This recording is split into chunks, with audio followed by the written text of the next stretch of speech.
Welcome to Untangling the World Knot of Consciousness, wrestling with the hard problems of mind and meaning in the modern scientific age. My name is John Vervaeke. I'm a cognitive psychologist and a cognitive scientist at the University of Toronto in Canada. Throughout the entire series, I will be joined in dialogue by my good friend and colleague, Gregg and I from James Madison University in the United States.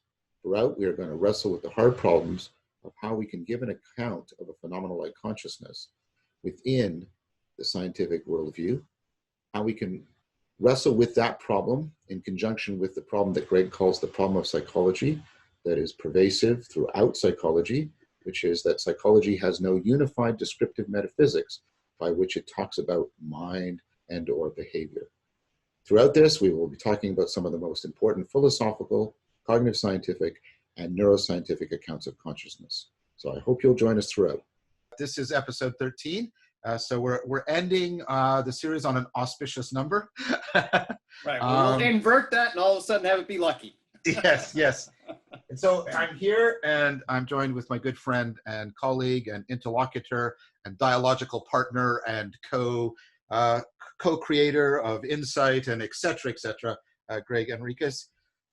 And so what we want to do today is, well, first of all, I think I want to say, and I'm going to give Gregg the opportunity to, what this series has meant to me.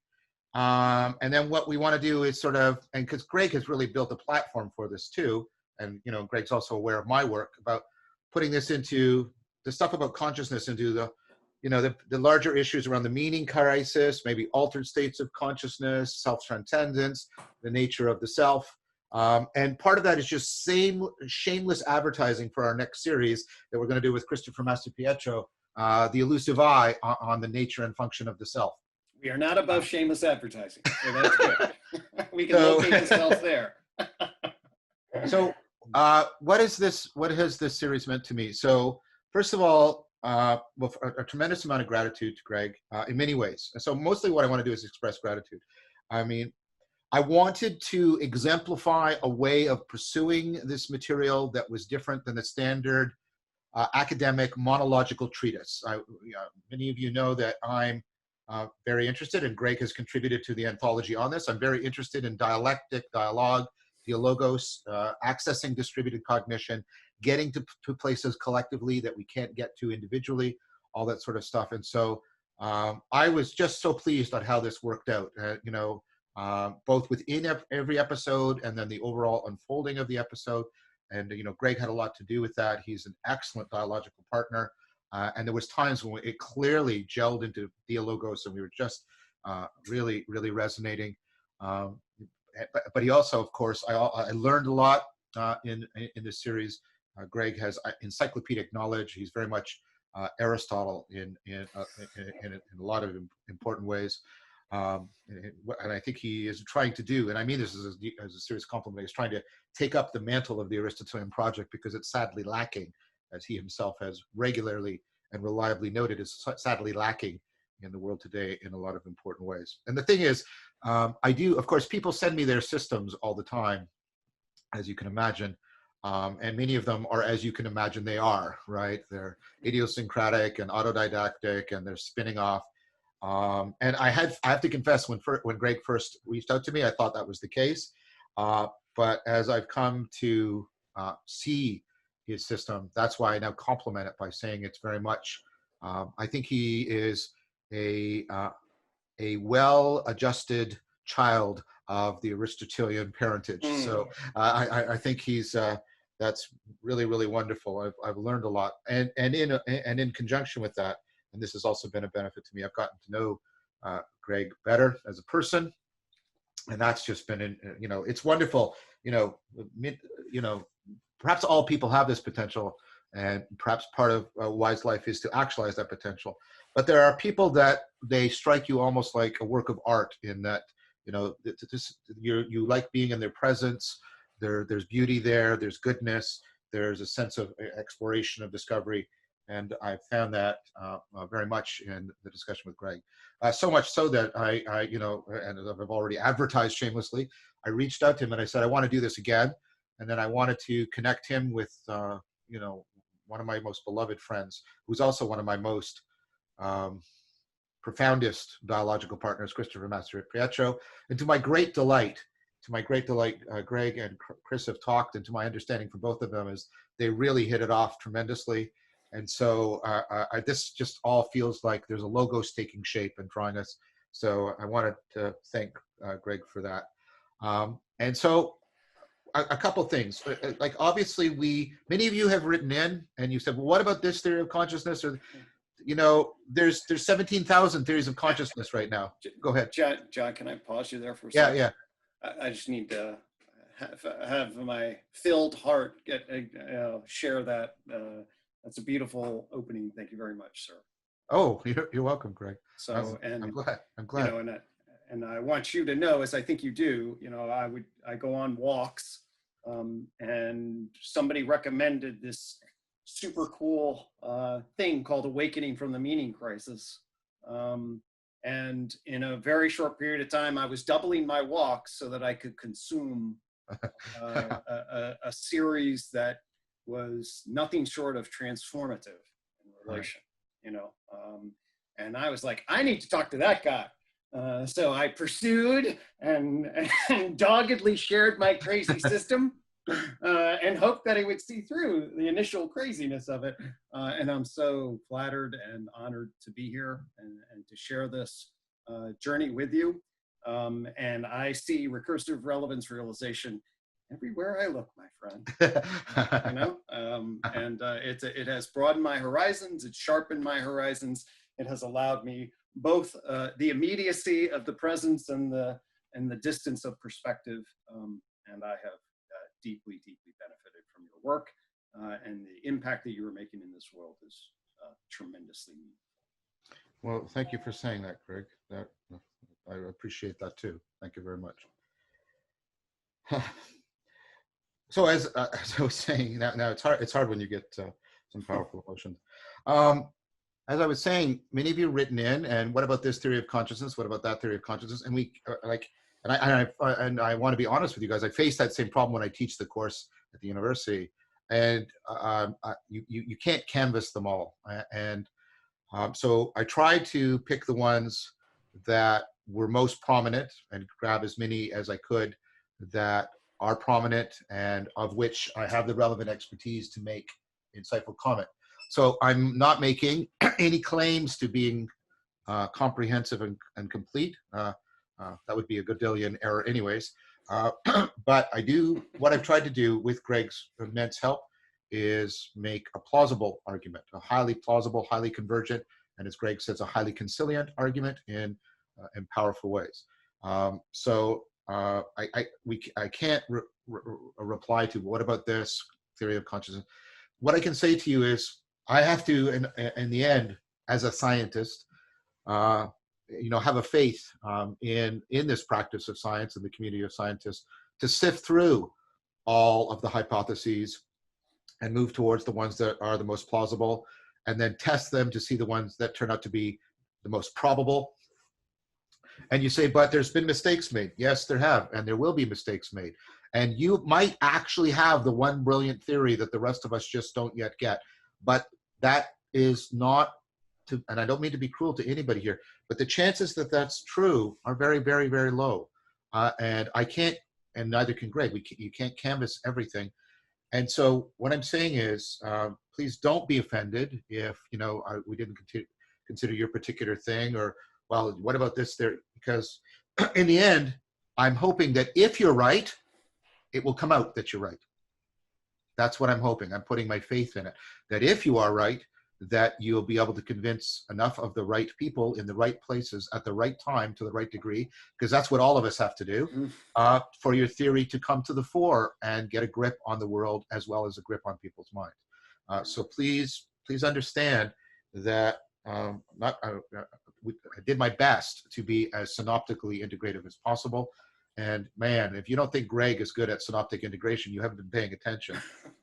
So, I mean, between us, I think we were able to zoom out and zoom in with pretty good flexibility and systematicity.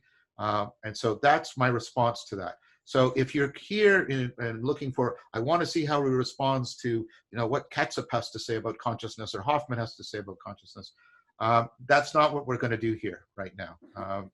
Because as I said, I've given you the reasons why that's the case.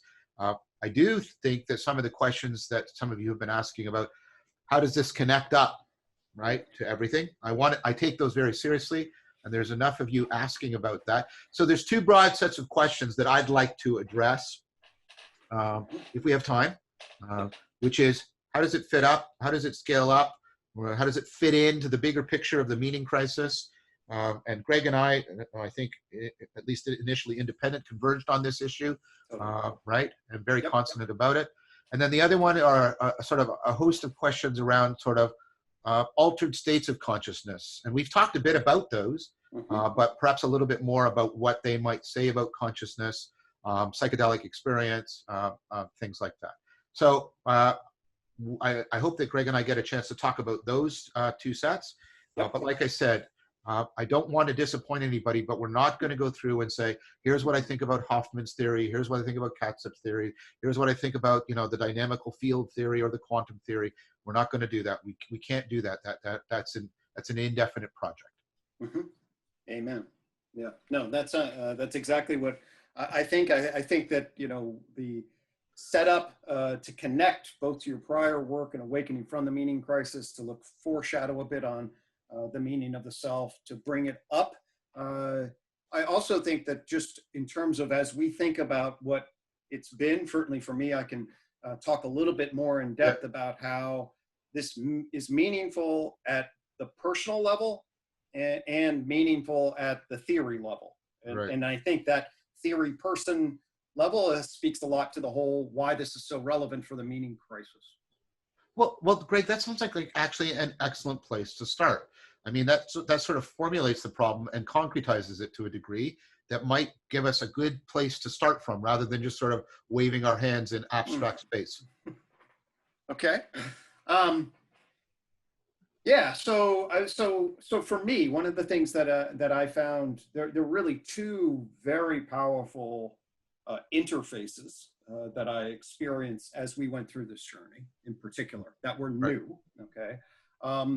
And that came somewhat near the end. I'd heard your system before, so I was internalizing it. When we hooked up onto the valence qualia. Right, yeah. Okay, the embodiment of valence qualia.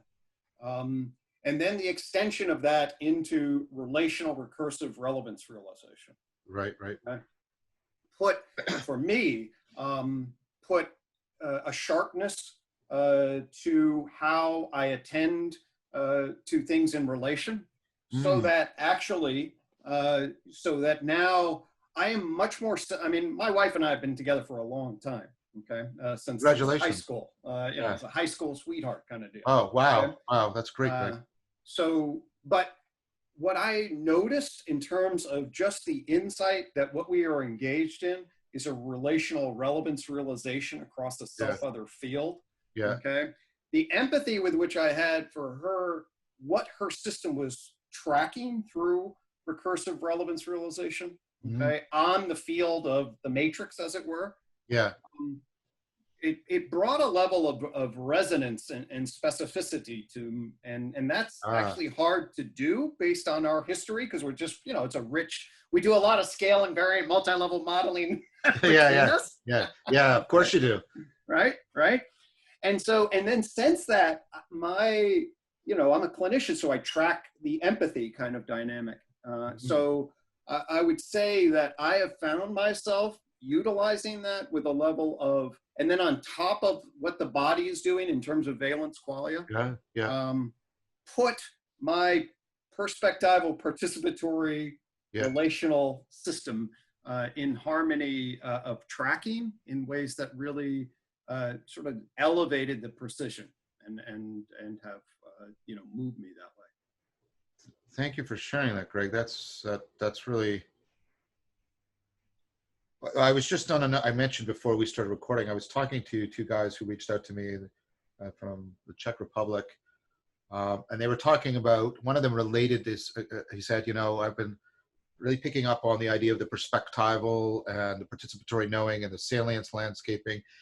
And he went out and he tried to describe how he was doing this practice of, opening up and zooming in, and right, and then he's getting into a state of wonder, and then he comes back to his building that's, Stalinist, brutalist building, and it's supposed to be ugly, but he's seeing how it's connected, like, and he's having this experience of wonder and awe. And it was, and he was saying that was what. Sorry, this sounds self-promotional, but I'm trying not to. He was saying that ability to move between the theoretical scientific propositions and a direct transformative, experience in his own life was what he found that was sort of different or new.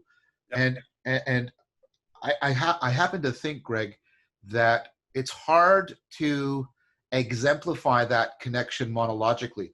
What I'm saying is, I think the connections between the kinds of knowing that you can have in your own experience, like you just talked about there, yep. I think it's best activated and exemplified between two people in dialogue. And I think, I think that first of all, thank you for saying that. And I want to just say that I find that one of the most important things that I hope my work can do with people. And we did it together, of course. I'm not taking sole credit. We converged together. But that goes towards something like, hopefully we'll talk about, which is this relationship, like this new way of doing it, right? Which like combines the theoretical and the therapeutic, if I could put it that way, expanding both of those beyond their normal meaning, right? And like, so that, because I do conclude after a lot of argument and evidence and experience, and I think we've talked about this a bit, right, that some of the most important truths are only realized in transformation, that you can't realize them just by consuming propositions. They have to be situated and homed within attendant processes of transformation. And so, I think having you here dialogically and bringing in that therapeutic perspective, again, I mean that complimentary, Greg, right? Really builds that bridge better between the theory and the transformative experience, so that the truths that we are going to need to understand consciousness in light of the meaning crisis, I think, are exactly those transformative kinds of truths. Totally. Yeah. And when we synergistically sync up, okay, then you get a distributed collective intelligence, right? Yeah. And if you want to me, then, if I take this whole relational recursive relevance realization a step further, and I also then, if we now sync up like with the game A, game B people, right? Okay.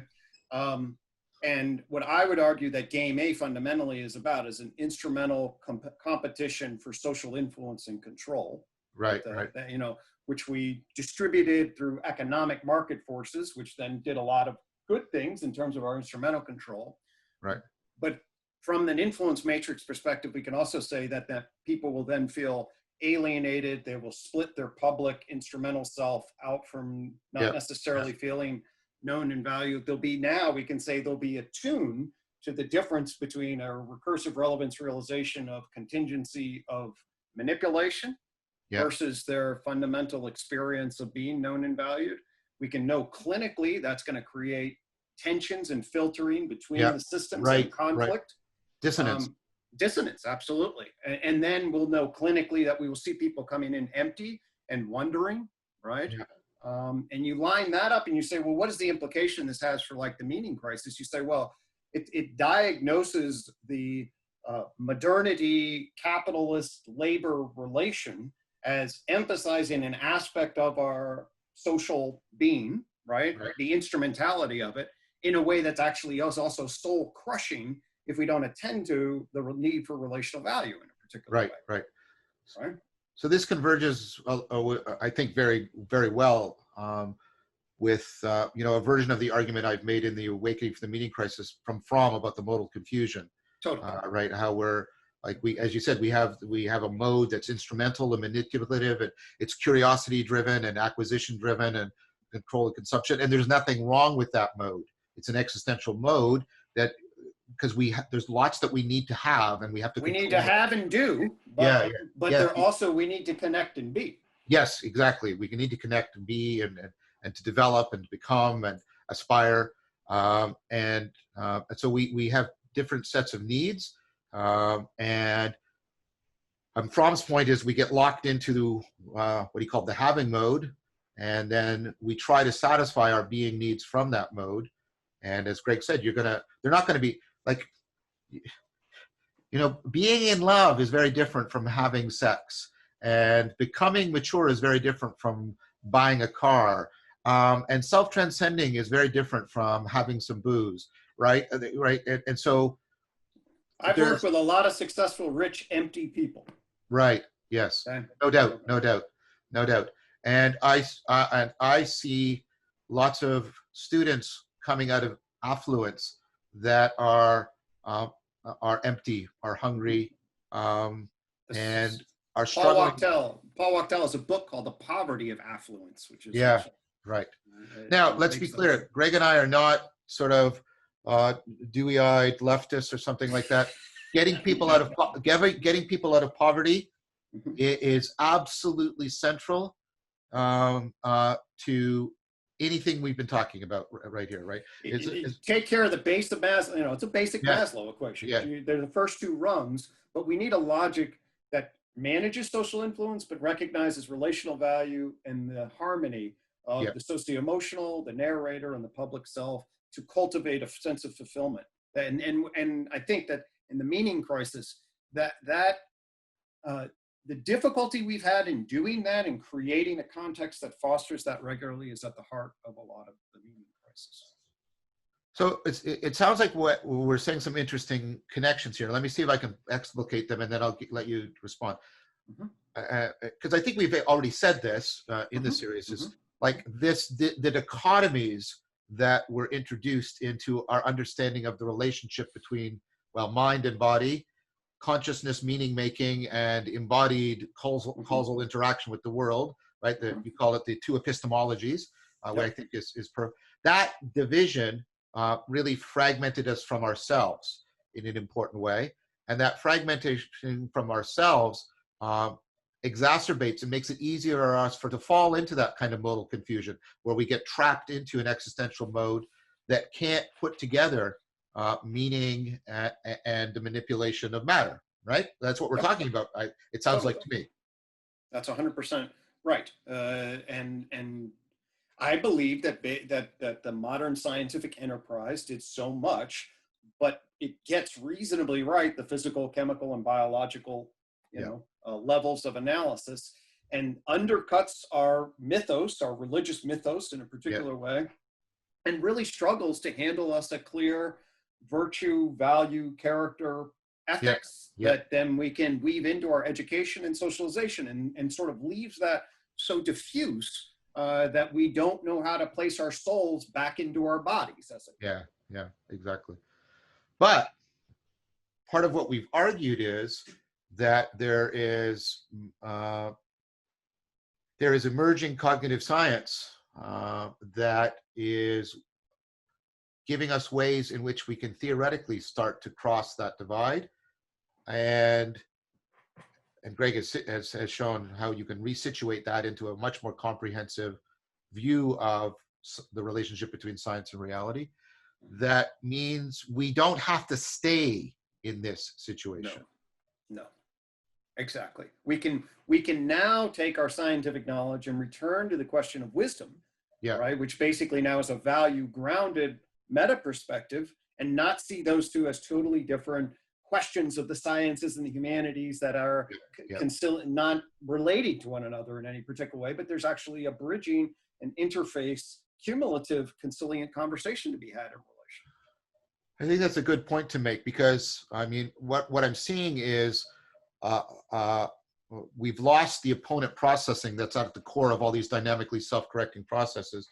And at many levels, we've divided into adversarial, incommensurable opponents that are participating in a zero-sum game, like the battle between the humanities and the social sciences and the so-called hard sciences, or the, you know, or our political polarizations that have been ripping your country to shreds. I like, with high risk, I will say, with actual yeah, genuine risk. You know, not to get into that, but it's a genuine risk that we, you know, that if this kind of process, which by the way, this now we can go to the process of this event, yeah, which is when you remember after you invited me, I said, oh sure, and then I think it was the next day, I was like, John, I just processed what this means, and right. that is two academics coming together in a dialogos conversational network to get to know one another, build relation, and then give the exploration for the cultivation of wisdom, right? Right. Yeah. As opposed to, hey, let's get up, we'll do our papers, we'll try to defend them, we'll try to get them in the journals, we'll try to get the Yeah. grants. I mean, that's okay, but it is definitely less relationally cumulative and connecting than this process just opens up. So there's a whole process element here as well Yeah. as a Yeah. content element. We're very much trying to exemplify. I just want to amplify what Gregg said. We're trying to exemplify stitching back together, weaving back together the cultivation of meaning and wisdom and the practice of science. Gregg's not saying that we should stop running experiments or presenting papers or doing peer review or going to conference, or we should not stop theoretical debate or experimental competition. He's not saying that at all. But what he's saying is, in addition to that, we should be doing this. We should be doing this because we need a practice in which we are situating like sort of the purely academic scientific enterprise back into the existential, cultural, cognitive enterprise of cultivating wisdom, making community, right, creating meaning, addressing the meaning crisis. And I just wanted to say one more thing. I don't think I want people to, I'm saying this is not a coincidence, and I think Gregg agrees with me. The fact that you're finding all these dangerous dichotomies in your life is not independent from the dichotomy at the heart of things that we have been calling the world not, right? And if you don't untangle down there, it's going to keep giving birth to these dangerous dichotomies at many level. At least that's what I'm predicting. That's what I'm going to make a prediction here as a scientist. Well, yeah, and I think that ultimately that prediction in many ways has been realized. I mean, what is much of what the meaning crisis is, you know, is what is love? Who am I? What does my life matter? How do I make sense out of it in the ecology of information that is unbelievably chaotic and fast changing? I'm ungrounded from particular paradigms of living. I have infinite numbers of possibilities, but no grounded clarity, and you're handed meaning-making systems that actually have dichotomies in them that are very difficult to put together for the academics. Yes, let alone for a person just trying to live a good and meaningful life. Yeah, that was well said, Gregg. That was well said. So, and I mean, Gregg sees this, I think, more profoundly than I do, but I see it at least in two sets of people, obviously in my students, my academic students, but I also see people hungry for the kind of transformation we're talking about that are coming, you know, to you know, the meditation and contemplation sangha I teach, or joining the discourse. Like, they're coming because they don't just want another theory. Some, you know, some people are interested in my work for just that, and that's fine. I don't have any problem with that.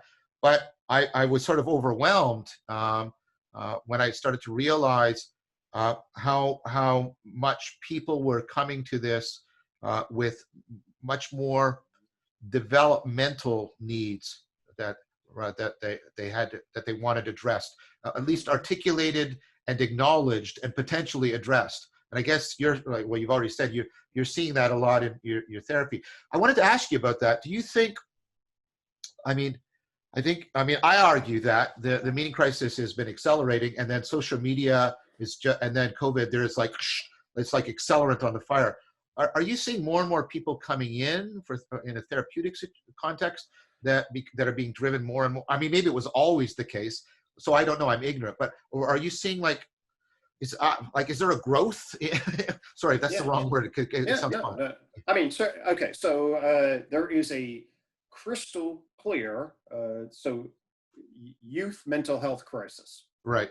So that in other words, so when we look at our youth, all right, here's so when I was in school, I went to school in undergraduate in the late 1980s, okay? If we were to take a survey of individuals that had clinically significant problem in 1988, we would hit about 1 out of every 10 active students at that juncture would be clinically significant in 1998. You want to take a guess as to what it is now? I don't know, 1 in 3? That's exactly what it is. Wow. Right? So it's 1 in 3 now. And that, that's a big difference, right? Big difference. I just saw in terms of now COVID, all right? So this is, and there's a significant spike. Some researchers at least argue this. Some, of course, it's researchers, everybody debates. But there's a big spike there's an acceleration of anxiety and distress that starts in 2007, 2008, the emergence of the iPhone. I particularly think that there's a subset of vulnerable girls in adolescence who are very, very vulnerable to the way in which the relational dynamics of emerging female identity in terms of who am I, who do people think, how does gossip work, what then affords a social media identity is I think unbelievably toxic to a subset of individuals. I mean, a significant subset of individuals. So then you get, what are you trying to do? You're trying to get intimacy and versus isolation. You're trying to get identity versus role confusion. Standard Ericksonian developmental tasks. I think that we are inviting our youth in their transitions from adolescence to adulthood into an unbelievably chaotic system where the primary thing that we offer as adults is, oh no, we'll try to protect you because it is a dangerous world. And we'll give you sort of maternal therapeutic care, which is good from 50 years ago we didn't do, but no also clarity about how to develop character and develop an anti-fragile, robust, resilient way of being in the world. And so it's oh my gosh, it's dangerous. It is confusing. We're going to try to bubble wrap you and give you all sorts of rights. And so what we see is a level of suicidal ideation, a level of depression, a level of anxiety that is that's epidemic proportions. And the COVID suggestion early on, I've seen mixed things about this. There was a CDC report that did a survey of 18 to 25-year-olds in June and found 1/4 of them in the last month had suicidal ideation. That's like, whoa, that's very, very high. So I think the evidence is very clear. I will say it's complicated, at least in the sense that we're now living in a therapeutic world where the ability, the encouragement, the reduction of stigma to say you have problems, we have changed the norm on that. In my day, it was much more, there was a lid on that kind of stuff. There's a two-edged sword in relationship to, opening and reducing the stigma, because then more people talk about it, but that's a complicated thing because the norms have changed. But I think it's crystal clear. I've made this many, many cases that especially in our youth and in general, the anxiety, depression, stress, suicidality, is just qualitatively worse than it was 20 years ago, no doubt. Right. And then you also see, I'm trying to remember, I gave a talk about this 2 years ago. I think it was either 2018, 2019, the UK survey, and 89% of the respondents said that their lives were meaningless, that they had no point. And we have, and I mean, we're both aware of all the evidence that shows what a protective and promoter meaning in life is. If you don't have meaning in life, you gotta matter. Matter. And so, and of course that was more the older people were better, and that only 50% of them said their lives were, and a couple other important things.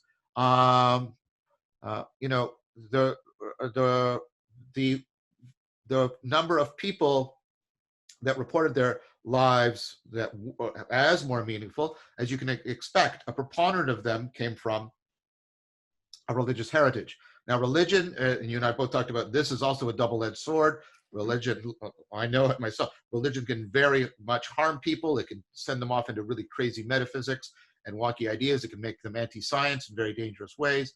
But nevertheless, so for all of the ways in which in politics and knowledge, religion has maybe gone wrong, we should, gather the baby back about the cultivation of wisdom, meaning, and community.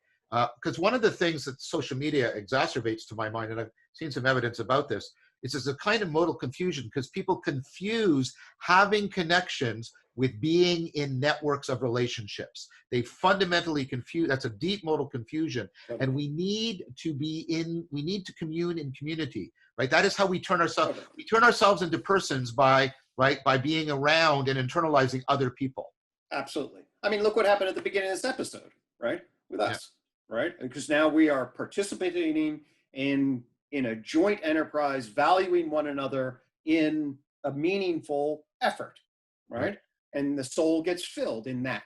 I mean, that's it. And so to engage in that and to understand what that's about and to embrace that. I mean, much of what religion did on the positive was to share in the collective story of good and evil and how you would live your life in a collective way. That's the, and like all the criticisms you offer, we have to reclaim that. We have to figure out to create a mythos that goes with our logos, and in the best sense of the term. There has to be an ought. I like to say about be a good ancestor. Right. That's then you want to place yourself in the arc of time and the cosmic coordinates of the universe. And yes, the baton of energy information across the arc makes a difference down in time, and that energizes. And if we collectively feel that, the potential for a music rises in that effort. And I think we've definitely dimmed that.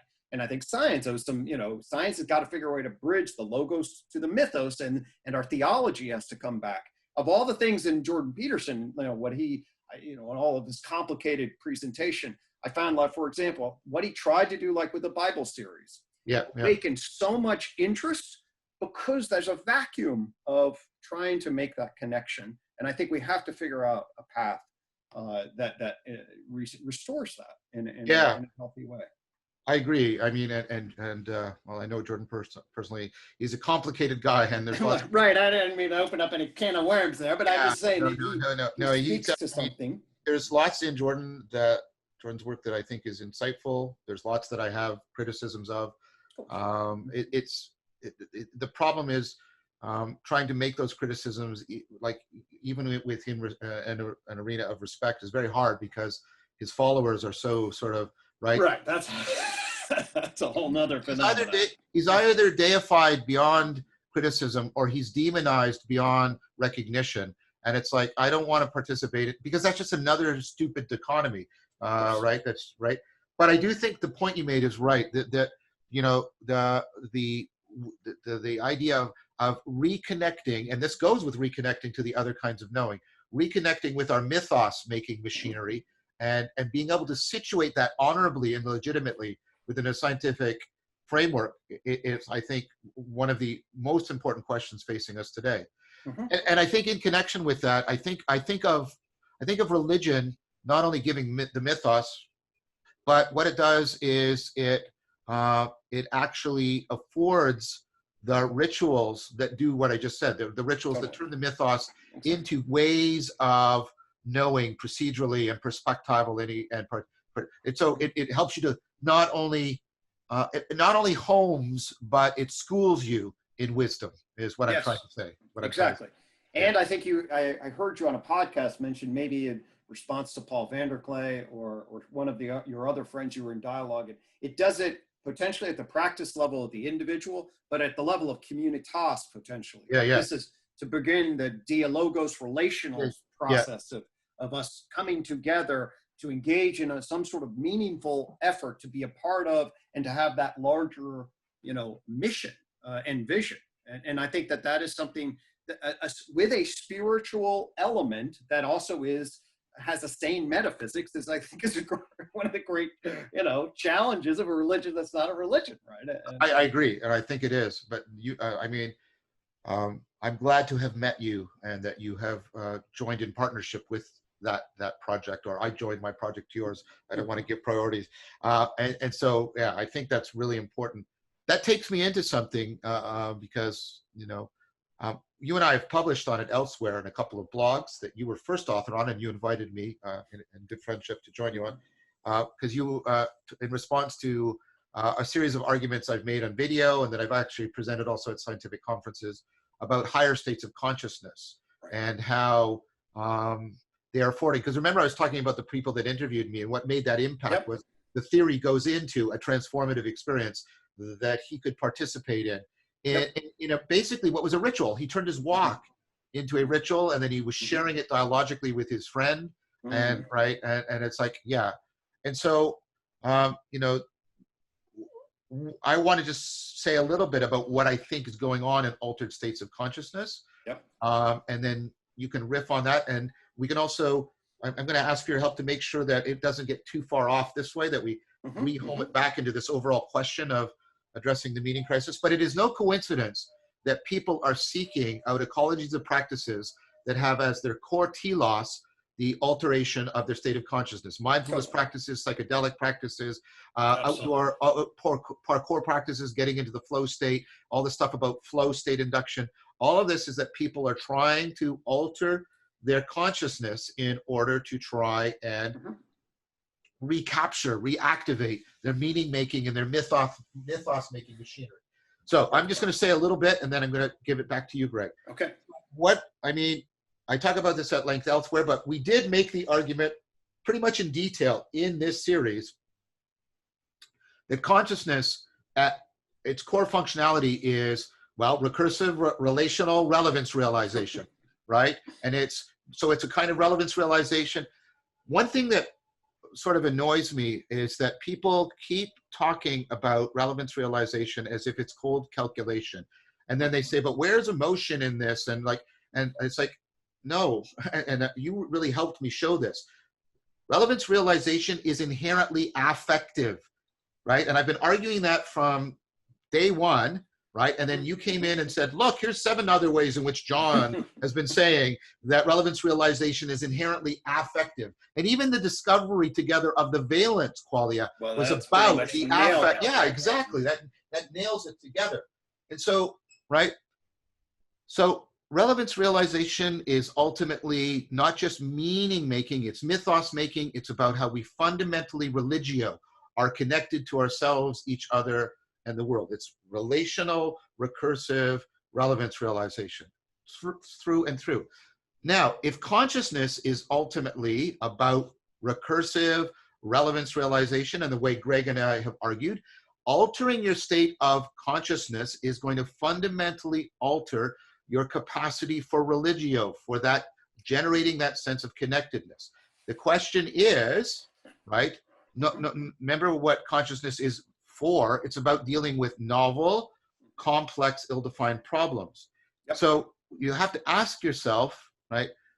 Is your altered state of consciousness actually generative? Is it actually, right? And Dijkman said this, and I quote him again and again and again. It's ultimately not about altered states of consciousness. It's about altered traits of character, right? I would also say altered patterns of communitas too, but let's put that in, okay? If your altered state of consciousness is not homed within a wisdom tradition, and if it does not feed back and empower your wisdom tradition, I would be very suspicious of it. Because simply messing with your relevance realization machinery, yes, it does afford you. It really makes new affordances of religio possible. But right, there's a reason why we have this perennial myth of the person who looks down and catches a reflection of the light from above, and instead of ascending, dives into the depths and falls into hell, right? So there, like, it makes perfect sense to me, given that argument, why people are altering consciousness in order to try and recover religio. I get that. But I would put to you that the recovery of religio is not dependent on, it's that the altered state of consciousness might be unnecessary, but is nowhere near a sufficient condition for bringing this about. My analogy for this is, and this Greg knows more about this than I do, but I'll just mention it. You know, we're starting to get people to take some psychedelics or at least psychotropic drugs in conjunction with therapy, especially for very resistant things. And it seems the evidence that it's the combination of the therapy and the drug that's actually the efficacious thing. So by analogy, just altering your state of consciousness without having the appropriate therapeutic or at least wisdom-conducing context I think you're throwing the dice. You're rolling the dice in a dangerous way. So I think what you want to do is, from within a sapiential context, sapiential having to do with the cultivation of wisdom and meaning, pursue altered states of consciousness that feed back into, are vetted by that sapiential context and feed back to it and empower it. And I call those states of consciousness higher states of consciousness. There's the states of consciousness that reliably seem to lead people into a life in which they're cultivating relationships more wisely. So that's what I would want to say about the relationship between our account of consciousness here we've crafted together all the way up, right? All the way down and all the way up, right? How it has to relate to meaning making, and then ultimately why it does depend on like those higher states of consciousness that are conducive to the cultivation of wisdom, not just any altered state of consciousness. So that's what I'd have to say about that. But I want to hear what you want to say about it, Craig. Yeah, I mean,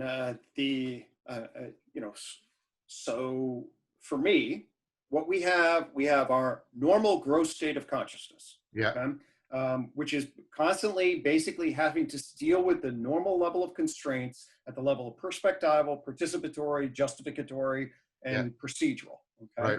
Right. And we have to solve our everyday problems. Okay? Yep. But we're making all sorts of possible associations, and we can find ourselves in particular kinds of flow and groove, and we can then achieve certain kinds of insights in those novel relations. Okay? But what the altered state of consciousness, and this is what, as I learned about your frame of reference in the 11th and 12th episodes of your series, right? Is that, okay, so we have this perspectival participatory schema set, but there are ways in which we can, what is that? That's a grip of self in relationship to the world. Right. And if there are particular potentials, which I then believe that individuals through like a wisdom orientation, a rite of passage is set up that can be then prepared for, and then go through the various hypnotic trances, meditative trances, altered state induced with proper psychedelics, right? What does that do? We don't know exactly what it does, but it melts. It unfreezes the standard grip that an individual has. And if the condition is right, the possibility for making novel associations on the perspective, the intuitive placement, the phenomenological participatory placement of oneself in the world and what it means, what we see over and over again is that novel system seems to open up the expanse of possibility. There's a reciprocal opening in relation, and then there's you transcend the everyday ego concerns that you have and somehow realize, and different people do this in different ways. A lot of it is intuitive, but there's a fundamental transcendent expanse. And then people bring that story back. And then the other issue is you need then the justification system come back online, in my estimation, and start telling the story of what that means. So you're then grounded in the story of who you are, what you're trying to value, who you are in relationship to other people.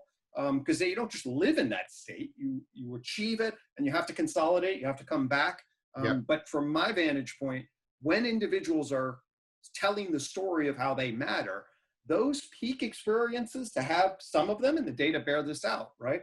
As a way of touching the divine, touching an ultimate concern, over and over, that we know empirically that that's the case to be explained. And I think we have a reasonable account for how that happens. And the data on psychedelics and psychotherapy are, I think now, just compelling that there may be a qualitative improvement than regular psychotherapy, especially for a number of cases. So that's a side angle on it. But I think it's a very, with caution and everything else, I think that we've lost touch with that, and that's something that it can be cultivated as part of our transformation and awakening from the meaning crisis, definitely. That's well said, Greg. I mean, part of it is we have this cultural cognitive grammar that keeps us in sort of a monoculture of distributed cognition, and then makes us live as if our thinking is completely monological, and that we only have a monophasic state of consciousness that we should be in. And if you compare that to other cultures across history and time, ours is the aberrant culture.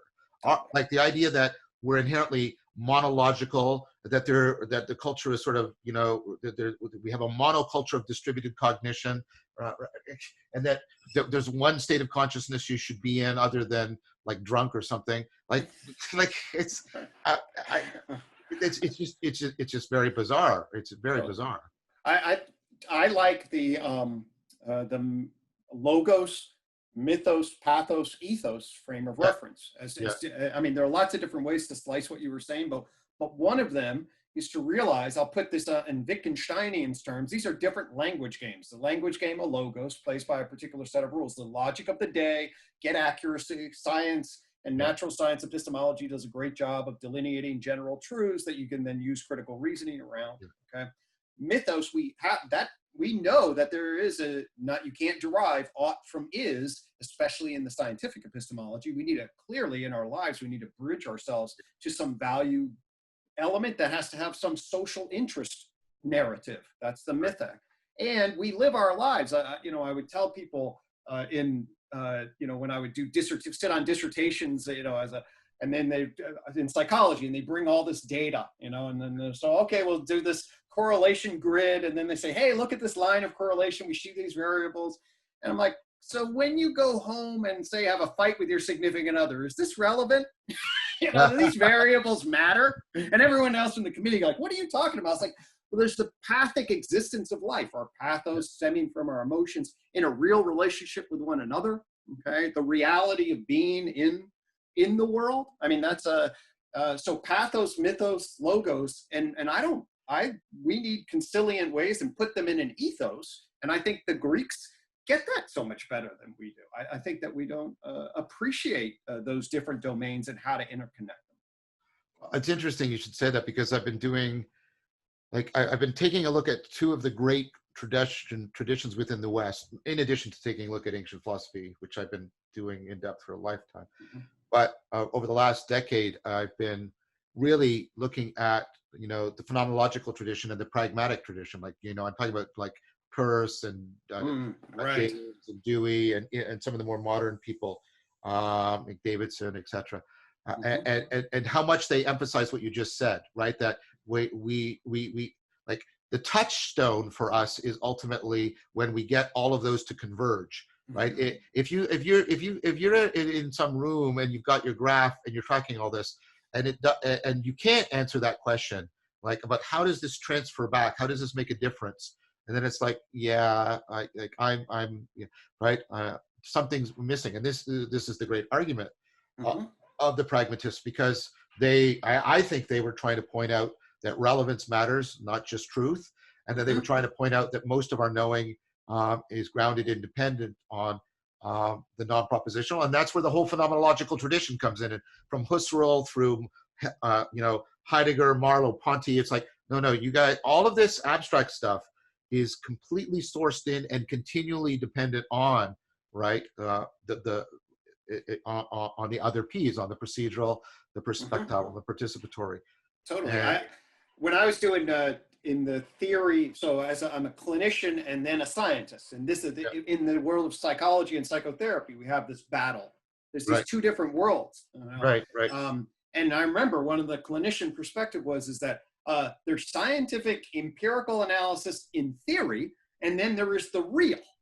Okay, your client comes in and there is the real. Theory is not reality.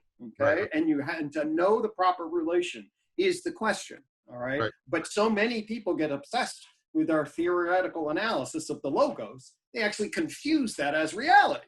It's like that's a theory reality, not the same thing. Map territory, pretty basic. And you guys have to pay attention that that's coming from somebody who is an expert theory builder. And that's right. But it's always, it's me and the person, me and my wife, me and you, me and the person we're in. It's the embodied manifestation, and you have to take that. I think that it's easy for folks to get obsessed with theory in a particular way, and I think our knowledge-oriented institutions. I'm reading up on this, idea that hey, these are really, we should be wisdom-oriented, and that's a really interesting twist. Yep, exactly. He's been making that case for a long time, and I'm in the midst of saying, hey, how to make, from my vantage point, that resonates a lot. What does that really look like? Is there a frame on wisdom, which of course I know you've been involved in deeply in terms of giving us frames that actually that do bridge scientific conceptual framing with actual what embodied wisdom does seem to look like in the real world at multiple levels. And that's a very, and I think that's a meaning crisis bridge myself also. I would point, Robert Sternberg is also trying to bring about that bridge between the science and the pedagogy. Zach Stein is as well. So there's a lot of, that's not an exhaustive list by any means. No, I did an article with Bob Sternberg. It made the very similar relationship actually between theory as knowledge and then the practice of therapy is in the wisdom of the therapy room. Exactly. So I think that's very important. So, well, that's interesting because I mean,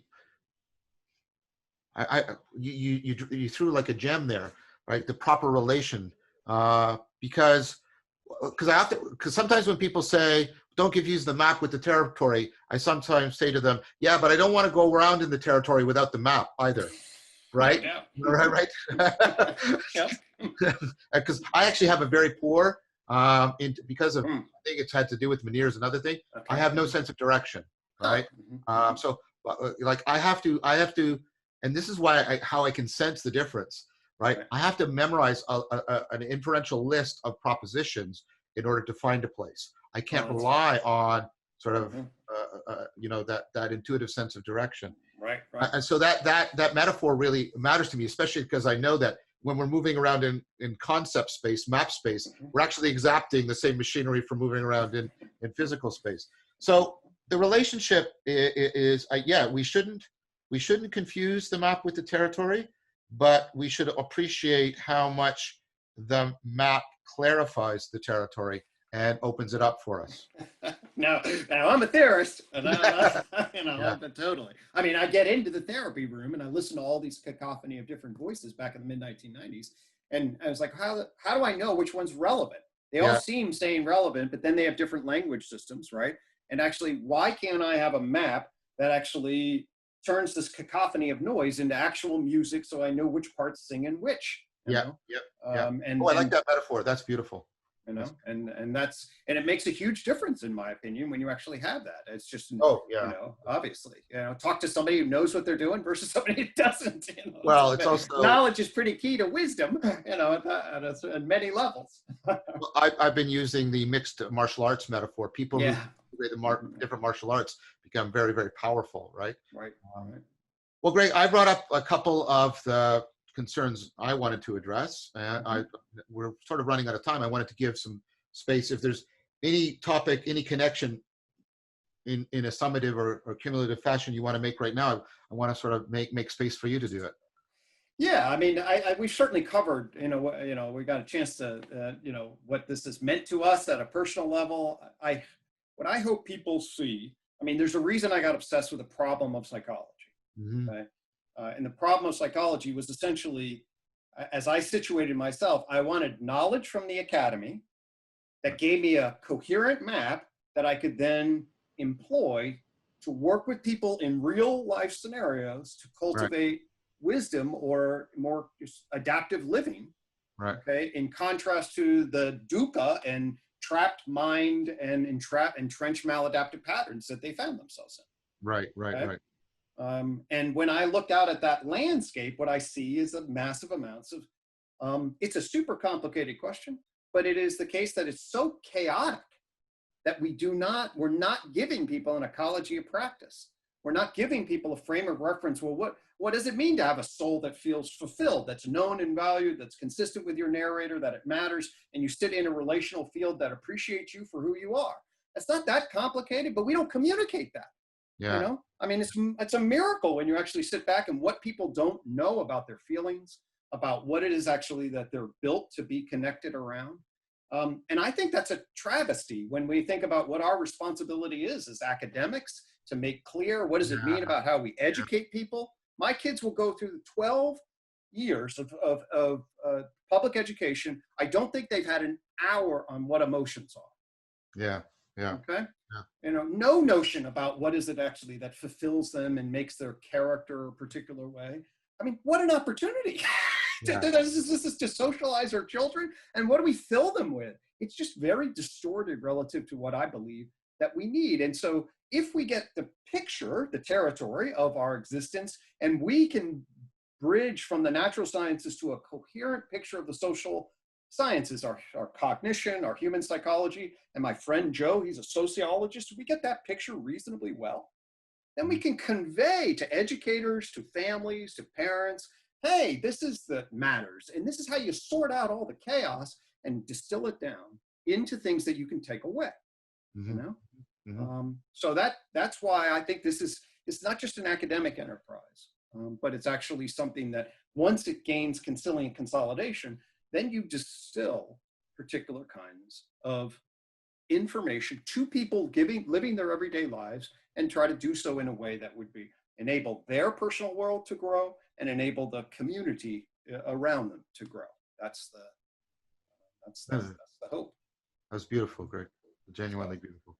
So the last thing I will say just on that, and you know about this because I started texting you like a little hypomanic guy, is I will share that, during over our journey together and related and other related things, as I've landed on this concept of wisdom energy. Right. Okay? And basically I was making some connections about, well, yeah, all right, so we have this sort of knowledge frame. And actually it was that Urban Grossman Aeon article in part and a few other things that says, hey, well, actually, what is the relation?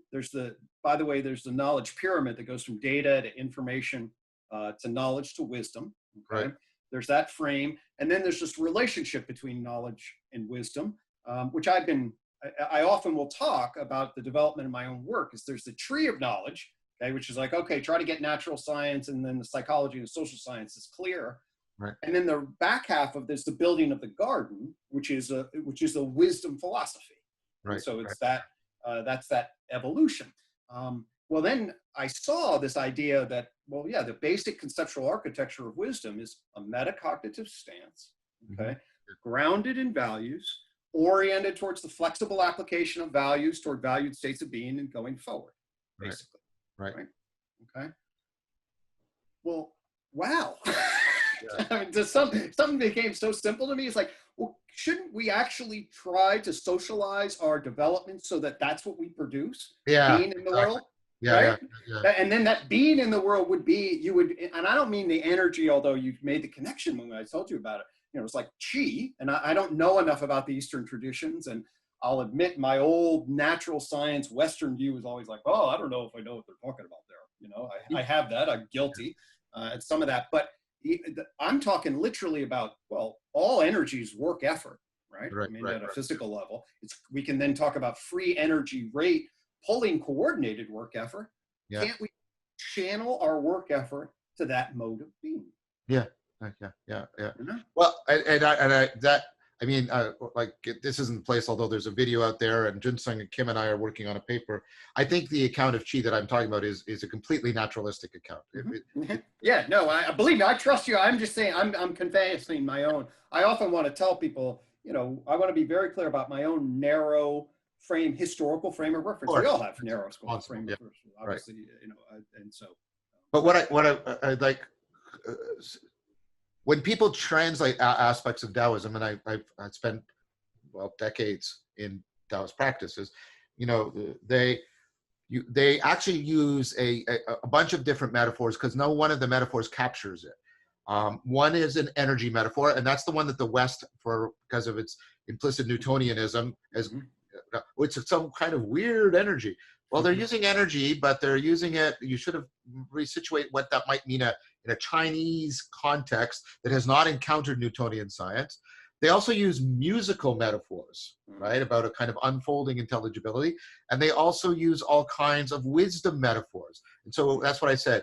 Like what they were trying to cultivate is what I think you're calling wisdom energy, right? We're talking about, work effort that is ordered and intelligible and is dissipating entropy in the right way at a physiological level and at a cognitive level and at a distributed cognition level, right? And that's what we're talking about. Exactly. In a coherent, integrated way, sort of like a symphony. Yes, exactly. exactly, exactly. Mhm. And so I think, well, that's part of the reason why I've advocated when people ask me about a ecology of practices, that people should have a sensory motor practice that gives them a sense of what we're talking about right here.